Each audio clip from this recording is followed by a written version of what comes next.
Image copyright PA. Prime ministers don't choose the decisions that face them, but they have to judge which way to jump. In 2013, Theresa May's predecessor tried and failed to get approval for military action against President Assad. There was international alarm, then as now, about his suspected use of chemical weapons. But MPs rejected David Cameron's plan and he didn't try again to persuade Parliament it was necessary. This time, she has avoided that particular obstacle by taking action alongside the US and France while MPs are away.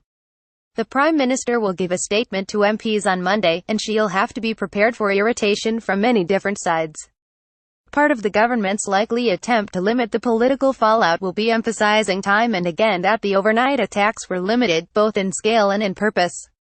Government sources are stressing this morning that the attacks were strictly intended to target President Assad's ability to create and use chemical weapons.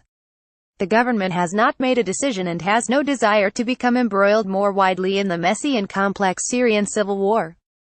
Ministers clearly would rather that the Syrian leader was ousted. This military action is not part of a plan to do that. This is direct response to the attacks on civilians in Douma, a military reprimand for the suspected use of chemical weapons that break the international rules. But for all that, the government hopes the attacks will be no more, and no less than that. Conflict is messy, not politically clinical. If the strikes fail to take out Assad's chemical weapons systems, do the three allies try again? That doesn't seem to be the current plan. But if the logic of the strikes is to prevent more chemical attacks taking place, it can't be completely ruled out. And if chemical weapons are used again in Syria, would the UK take part in a similar punishment? If the government believes the principle must be upheld, then again, the logic suggests the same kind of punishment would be meted out another time. What happens if, as warned, there is some form of retaliation from Russia?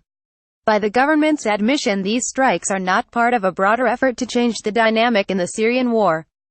But without a wider strategy, what will really change? Just because Theresa May does not want to be dragged into longer-term involvement in Syria, it doesn't mean that it won't happen.